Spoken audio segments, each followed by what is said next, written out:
देखो हम पढ़ते हैं प्राइस इलास्टिसिटी ऑफ सप्लाई। जैसे हमने प्राइस से डिमांड पढ़ा था, वैसे ही प्राइस इलास्टिसिटी सप्लाई होती है। इसके फॉर्मूले की हम बात करें तो उसका फॉर्मूला ये होता है percentage change quantity supply divide by percentage change in price. तो इसी के थ्रू हम इलास्टिसिटी ऑफ सप्लाई को कैलकुलेट करेंगे न्यूमेरिकल क्वेश्चन में।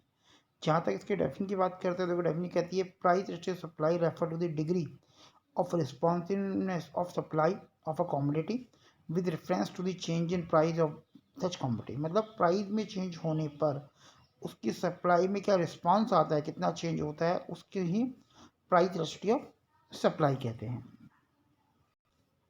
एक न्यूमेरिकल के बेस पर हम इसे समझें, इसके फॉर्मूले में देखिए क्या लिखा है कि the price is 10 supplied is 50। मतलब जब पी इनिशियल प्राइस आपका 10 रुपीज़ है, रुपीज़ 10 पर यूनिट है, उस टाइम जो प्रोड्यूसर है तो जितनी सप्लाई कर रहा है, क्यू कह सकते हो, जितनी क्वांटिटी वो सप्लाइड कर रहा है वो 50 यूनिट्स है। व्हेन प्राइस रीच टू 12, मतलब जब P1 नया price P1 is equal to 12 rupees आ जाता है तो उस कंडीशन में Q1 जो होता है वो आपका 70 यूनिट्स आ जाता है।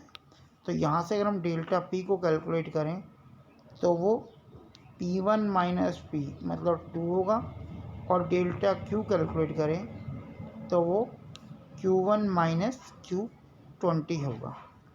इसके बेस पर आप इलास्टिसिटी ऑफ सप्लाई कैलकुलेट करते हैं ES, तो उसका फॉर्मूला हमारा भी बनता है डेल्टा Q अपॉन में डेल्टा P अपॉन में Q। और इस पे अगर हम इसकी वैल्यू पुट करें तो क्या आएगी, डेल्टा Q 20 है, डेल्टा P 2 है, P 10 है और Q 50 है।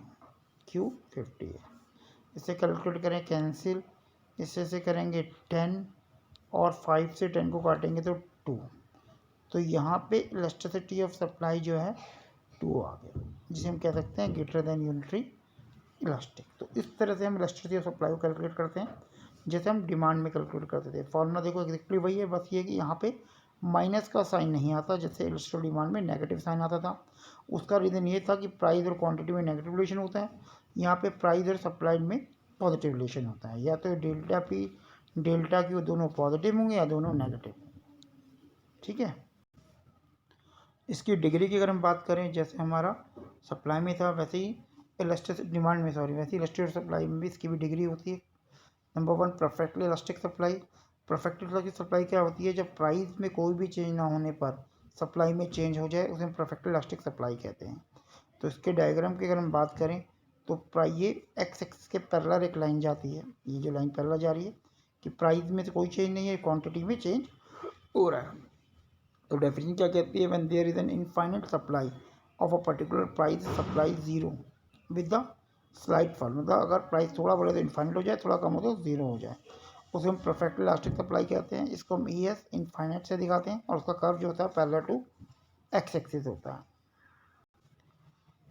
सेकंड कैटेगरी हम बात करें तो उसे कहते हैं परफेक्ट इलास्टिक सप्लाई। मतलब प्राइस में चेंज होने पर सप्लाई में कोई चेंज नहीं होता, उसे परफेक्ट इलास्टिक सप्लाई कहते हैं। अगर when the supply does not change with the change in price then the supply such commodity is said to be perfect elastic. इसको ES इक्वल टू 0 से इंडिकेट करते हैं और उसका जो कर्व होता है वो पैरेलल टू Y एक्सिस होता है। ये जो लाइन जा रही है ये सप्लाई कर्व है, क्वांटिटी वही है, क्वांटिटी सप्लाई प्राइस चाहे P हो, चाहे P1 हो, चाहे P0 हो, तो ये परफेक्ट इलास्टिक सप्लाई कहलाती है।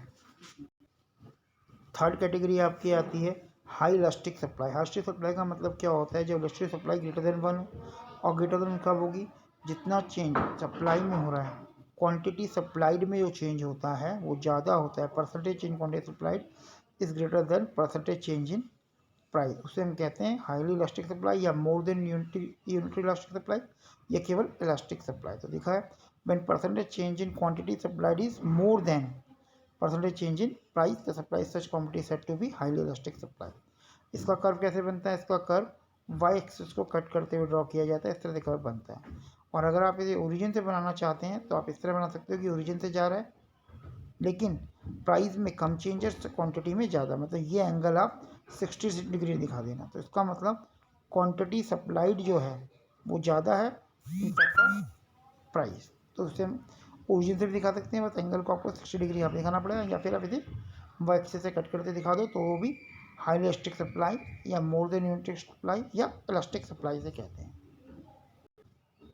नेक्स्ट 4 कैटेगरी आती है लेस देन इलास्टिक सप्लाई, जिसका ESS लेस देन 1 होता है। ये कब होगा? When percentage change in quantity supplied is less than percentage change in price, supply set to be less than elastic. देखो यहाँ पे चेंज कितना हो रहा है 50% का, और यहाँ चेंज हो रहा है 20%, मतलब प्राइस में ज़्यादा चेंज है और सप्लाई में कम चेंज है। इसका कर्व जो है वो एक्स एक्सिस को कट करते बनाया जाता है, ठीक है। ये गैप कम है और ये गैप ज़्यादा है। या फिर हम इसे ऐसे भी कह सकते हैं कि अगर आप इसे ओरिजिन से ड्रॉ करना है आपको, तो आपको इस तरह दिखाना पड़ेगा कि ये एंगल 30 डिग्री है, मतलब क्वांटिटी सप्लाइड में कम चेंज है और प्राइस में ज़्यादा चेंज है, ठीक है।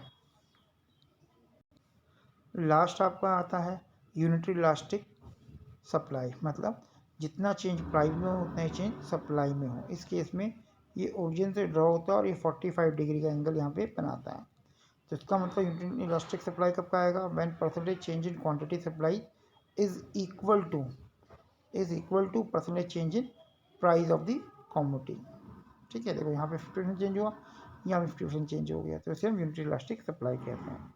तो इस तरह से ये सप्लाई की 5 कैटेगरी हैं।